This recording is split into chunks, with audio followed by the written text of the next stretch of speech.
passionné postdoctorat en biologie pour la science te parle. Vidéo rapide que je fais en pleine formation, vous pouvez voir le badge et puis c'est pour ça que la salle derrière est un peu différente. Et je suis normalement en train de manger là, donc je vous fais vraiment la vidéo au moment où je dois manger sur Idriss Aberkan. En fait, lorsque j'ai fait ma vidéo il y a quelques jours pour vous, au moment où je mettrai en ligne cette vidéo, et pour moi hier, j'ai reçu des commentaires qui me disent c'est dommage que tu ne parles pas d'Idriss Aberkan, c'est-à-dire que tu ne montes pas la vidéo avec le script que tu as fait pour en parler, parce que ça nous aurait intéressé. Idriss Aberkan est quelqu'un qui est vu comme un homme providentiel, et donc il y a beaucoup de gens qui se font avoir par lui, etc. Ce que j'ai expliqué, c'est que j'ai travaillé pendant des mois sur Idriss Aberkan comme le personnage. Je suis parti du postulat qu'Idriss Aberkan n'était pas un désinformateur, que c'était un homme d'affaires. Et à partir de là, il y a un certain nombre d'hypothèses qui découlent et qui font que peut-être on explique un peu mieux qui est Idriss Aberkan, si l'on part du postulat que c'est un homme d'affaires. Pour ce faire, pour partir déjà de ce postulat que c'est un homme d'affaires, j'ai essayé de voir sa carrière, j'ai essayé de voir ce qu'il avait fait, j'ai écouté ses conférences, ses interviews, j'ai lu l'un de ses livres, j'ai lu ses livres de référence, c'est-à-dire qu'il note, par exemple, Le Signe Noir. Il note ce bouquin-là assez souvent. Il dit le Signe Noir, il y a ceci, il y a ceci, il y a cela. Et d'ailleurs, c'est une chose que je ne comprends pas, parce que lorsque je lis ce livre qui parle des risques que l'on ne peut pas voir plus tôt, que l'on ne peut pas, qui sont des risques qui surviennent comme ça tout d'un coup, le SARS-CoV-2 en était un. Et donc, s'il suit Nassim Nicolas Taleb, il ne peut pas avoir les raisonnements qu'il a sur la pandémie. Ça n'est pas possible. Donc, je ne comprends pas déjà le livre de Nassim Nicolas Taleb, Le Signe Noir, comme lui, il le comprend. Et ça, c'était un chapitre, en fait, sur Idriss Aberkan. Aujourd'hui, je ne vais pas vous lire le script que j'ai, donc j'ai juste quelques notes pour me rappeler de ce que j'avais écrit sur ces diplômes. Il faut savoir que j'avais écrit un script au fur et à mesure sur différents points, et partout dans les points je disais quels étaient les paradoxes d'Idriss Aberkan et quels étaient les paradoxes et les difficultés que rencontraient et les erreurs que rencontraient ceux qui s'étaient opposés à lui.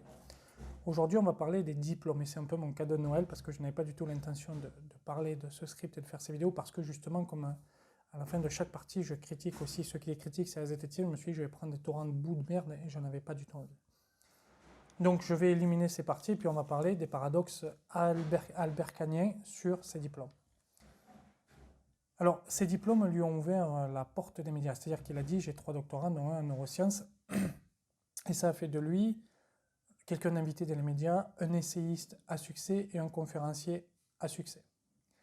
Et pourquoi ça? Parce qu'il passait pour un chercheur académique. Il faut savoir qu'Idriss Aberkan aime la science, il aime la connaissance, mais vraiment c'est ancré en lui. Vous ne pouvez pas comprendre le parcours d'Idriss Aberkan et le personnage si vous ne comprenez pas qu'il aime la science. Il aime profondément la science, même si je sais que ça étonne certains, mais ça, il faut vraiment l'avoir là. Et il voulait passer pour chercheur académique. Il voulait rentrer dans ce monde académique. Et c'est pour ça qu'il a dit « j'ai 3 diplômes ».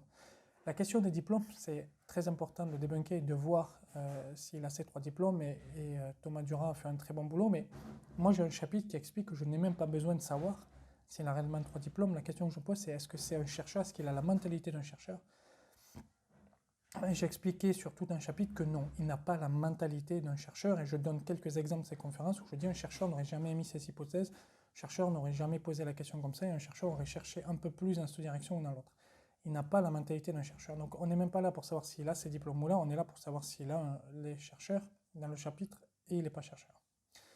Donc avec les diplômes, il voulait faire partie du sérail académique, et ça lui a ouvert tout un tas de portes. Et là, il y a déjà un paradoxe, c'est-à-dire qu'il critique beaucoup l'académique en disant qu'il y a de la corruption.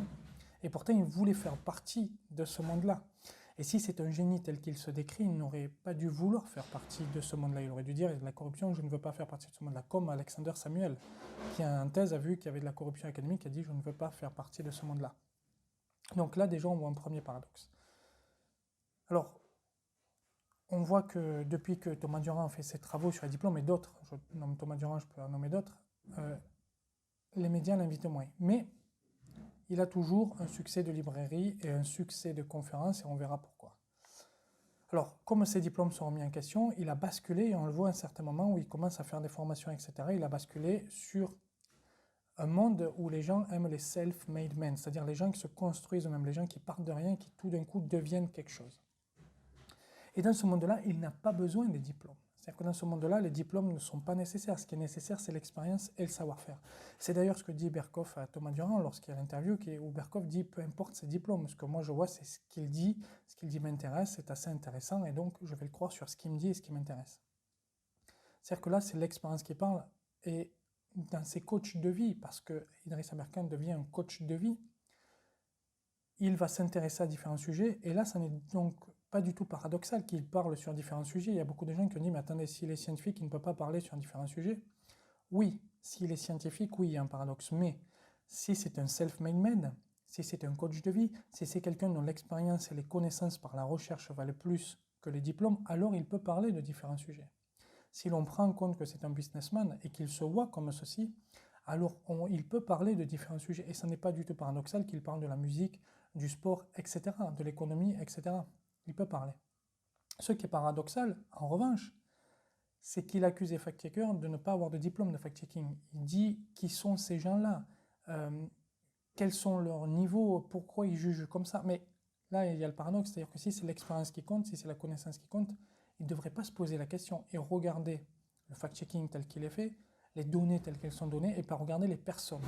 Et c'est là où on a le paradoxe, c'est-à-dire qu'en fait, il est dans ce monde de self-made man, de coach de vie, où on dit les diplômes, c'est pas important, mais il revient à l'idée sans diplôme en disant, si vous n'avez pas de diplôme, vous ne pouvez pas parler de ça. Et donc, ça revient à dire que soit il y a un paradoxe sur ce qu'il dit sur fact-checker, soit il y a un paradoxe sur le fait qu'il parle de tout un tas de domaines qu'il ne connaîtrait pas. Vous voyez, les paradoxes aberkaniens sont assez étranges parce qu'ils tournent en boucle, comme ça, ils se mangent les uns les autres, si vous voulez, quand on l'étudie à fond.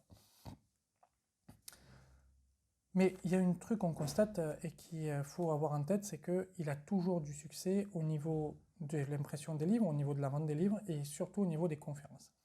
Et je me suis posé cette question, pourquoi est-ce qu'il avait succès? Et pour comprendre le succès, il faut comprendre ceux qui le suivent, c'est-à-dire lire ceux qui le suivent, voir ce qu'ils disent, voir ce qu'ils écoutent, et vous avez beaucoup de chaînes YouTube, tout Twitch, où il y a des discussions avec les gens qui suivent Idriss Aberkan et les commentaires. Et ce que je me suis aperçu, c'est qu'il y a en gros deux types de commentaires. Le premier, c'est de dire, en fait, les zététiciens sont des bourgeois qui veulent casser un prolétaire lorsqu'il arrive.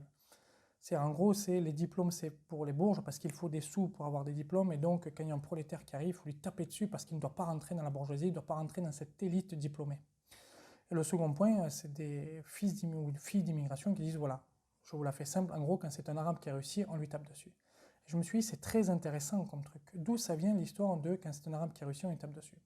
Alors, j'ai pas eu longtemps à chercher parce que j'avais le livre dans ma bibliothèque. C'est un livre de 2009 que les gens connaissent assez peu, qui s'appelle Le destin des fils d'émigrés ou le désenchaînement des générations. Et ce livre est très intéressant parce qu'en fait, il casse les biais et les idéologies et les prérequis que l'on a à droite comme à gauche. À gauche qui disent les fils d'immigrés sont des pauvres, etc. C'est pour ça qu'ils ne réussissent pas, etc. Et à droite qui disent en fait les fils d'immigrés sont juste là, des trafiquants de drogue et des gens qui sont là pour prendre le pognon et qui ne réussissent pas. Ce livre montre tout l'inverse en fait. Il montre qu'il y a une grande majorité de fils d'immigrés, je dis fils et filles, mais dans le livre c'est vrai qu'on parle de fils d'immigrés, mais après il y a une distinction aussi dans le livre entre fils et filles. Mais on va dire d'enfants d'immigrés, qui vont tout faire pour réussir. Ils vont tout faire parce que leurs parents vont beaucoup travailler pour leur permettre de se payer les études et qui vont tout faire pour réussir. Et si on couple ce livre au livre, les deux, qui parlent de ces chiffres, de Christophe Guilly, le géographe, on s'aperçoit que c'est 8% des jeunes immigrés qui foutent un peu le bordel dans les banlieues, qui brûlent les bagnoles, qui trafiquent, etc. Alors que 92% essaient de s'en sortir. Et que vous avez dans ces 92% des gens qui vont arriver à avoir des diplômes, des doctorats, etc. Et donc, en effet, Idriss Aberkan est le représentant officieux de ces jeunes-là. Et c'est pour ça qu'il peut dire, parce que c'est le représentant officieux de ces jeunes-là, qu'il y a du racisme lorsqu'on s'attaque à ses diplômes. C'est-à-dire que lui, il le voit comme ça. Et c'est d'ailleurs une des vidéos qu'il avait faites il y a quelques mois en accusant les zététiciens de racisme. Il a le droit de les accuser de racisme s'il se comporte comme un représentant officieux de ces jeunes-là, et comme si ces jeunes-là, ces jeunes fils d'immigrés qui veulent réussir et qui réussissent, voient en Aberkan la réussite de l'immigration. Et c'est l'une des raisons d'ailleurs qui fait que Idriss Aberkan est très patriote. Il aime la France au plus profond de lui. Vraiment, il aime la France et les Français au plus profond de lui. Parce que pour lui, la France lui a permis de réussir. Et c'est pour ça qu'il va vers les patriotes et les nationalistes, parce qu'il aime le pays. Il aime le pays. Et il faut voir qu'Idriss Aberkan aime la science, aime la connaissance, aime le pays. Il faut l'écouter et on constate ça. Mais là, il y a un point qui est faux en réalité. c'est que si l'on considère qu'Idriss Aberkane n'a pas réellement eu ses diplômes, et il semblerait que ce soit le cas, en tout cas 2 des 3, eh bien, en fait, il crache au visage de ces fils d'immigrés qui réussissent, mais au-delà, il crache au visage de ces fils de prolétaires qui réussissent. C'est-à-dire que les zététiciens ne sont plus les bourgeois qui tapent sur Idriss Aberkane parce qu'il n'a pas réussi le diplôme. Au contraire, les zététiciens sont les bourgeois qui défendent le prolétariat et qui défendent les fils de prolétaires qui réussissent. Et en fait, c'est le message que je veux faire passer au final de cette vidéo aux gens qui écoutent Idriss Aberkane. Posez-vous la question de savoir s'il a les diplômes. Posez-vous la question de savoir s'il est vraiment scientifique. Parce que s'il ne l'est pas, ça veut dire que vous bradez vous-même votre propre réussite et vos propres diplômes. Et vous ne devez pas brader vos diplômes et votre réussite. Vous ne devez pas brader vos capacités. Vous ne devez pas brader vos connaissances. Et en suivant Idriss Aberkane, vous bradez vos connaissances, vous bradez vos diplômes, vous bradez vos capacités. Et ça, c'est très important à avoir en tête. Posez-vous la question, est-ce qu'il a vraiment les diplômes? Est-ce qu'il est vraiment scientifique? Oui, non. Si vous dites non, alors ne le suivez pas. Dites-lui, écoute, dis la vérité, parce que nous, on n'a pas envie de brader nos diplômes et nos capacités. Donc, est-ce qu'il est le représentant de ces gens-là? J'ai envie de dire, jusqu'à un certain point, oui. Et ce sont ces gens-là qui lui donnent du succès aussi. Mais dans la réalité des faits, non. Parce que s'il n'a pas les diplômes, et ça semble encore une fois être le cas, alors il ne peut pas se prévaloir d'être le représentant de ces gens-là. Et du coup, il ne peut pas se prévaloir que les zététiciens sont des racistes. Il ne peut pas le dire. Ça ne tient plus dans le raisonnement. Est-ce que vous voyez la différence de niveau entre la pensée Idriss Aberkane, la réalité, la pensée des zététiciens?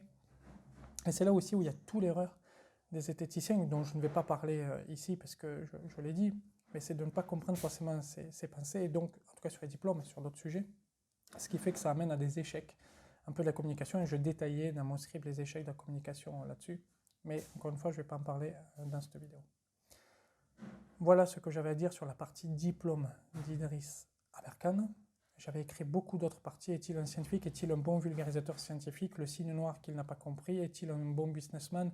Est-il un bon communicant? Et je me posais toutes ces questions au niveau du business, et donc ça faisait un script qui était assez long, mais en gros, pour résumer la partie diplôme, il y avait ça. Alors je prenais aussi des phrases du livre sur la réussite des fils immigrés, et qui permettaient de bien compléter mon tableau, comme sur le SARS-CoV-2, je prenais des phrases de Nassim Nicolas Taleb du signe noir pour appuyer en fait avec référence à ce que je disais. Mais là, je n'ai pas le temps de faire une vidéo plus longue, et surtout, je voulais vous résumer pour ceux qui me l'ont demandé. Donc, je vous souhaite un joyeux Noël. Diffusez la vidéo de bonnes fêtes en famille. Prenez soin de votre famille, prenez soin de vous, passez des fêtes en famille. Vous pouvez diffuser la vidéo si vous avez des amis qui suivent Aberkane ou pas. Enfin, vous diffusez la vidéo, c'est le meilleur moyen d'aider la chaîne. Vous pouvez vous abonner, activer la petite cloche.